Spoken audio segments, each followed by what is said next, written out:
De la vidéo, je vais me permettre d'élargir un peu le champ d'analyse et de parler de l'intelligence artificielle en dehors du cadre artistique, car le monde du travail aussi va être touché. On peut le constater, la peur de se faire voler son travail par une machine grandit. Mais en vérité, vous n'avez pas peur qu'une machine charbonne à votre place. Vous avez peur d'être au chômage et de ne plus percevoir votre salaire. Je vous assure que c'est très différent. L'automatisation d'un grand nombre de tâches n'est pas un problème en soi. Le vrai problème, c'est que ces technologies surviennent dans une économie de marché capitaliste.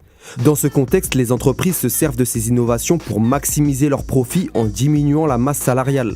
Ce phénomène, c'est ce qu'on appelle le gain de productivité. Je vais schématiser pour que vous compreniez bien. Prenons cet ouvrier qui au début de sa carrière sortait derrière sa chaîne de montage 20 voitures par heure et qui en fin de carrière, du fait de l'amélioration technologique de l'usine, en sort 60. Il y a une trentaine d'années, on était cassé physiquement parce qu'on portait énormément de pièces à la main. Maintenant, c'est quand même robotisé, on a quand même des assistances, c'est quand même soulagé. Mais ce qu'il y a, c'est que quand tu rentrais, on faisait 20 voitures à l'heure. Maintenant, on en fait 60 à l'heure. Logiquement, vous conviendrez que parti de là, il y a 3 scénarios possibles. Scénario 1.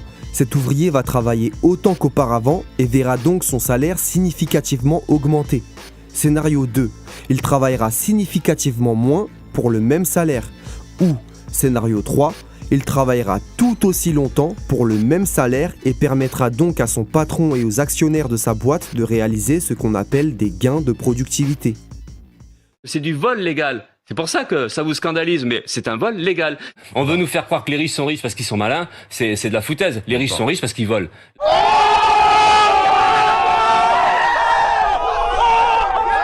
Dans un contexte communiste non productiviste, nous pourrions idéalement nous servir du gain de productivité pour diminuer le temps de travail. Et même sans aller jusque-là, même dans un contexte capitaliste, par le passé, la social-démocratie s'est déjà chargée de rééquilibrer la balance capital-travail en votant la fameuse loi des 35 heures. Ce n'est qu'un exemple parmi tant d'autres et dans cette perspective, on pourrait envisager d'aller encore beaucoup plus loin.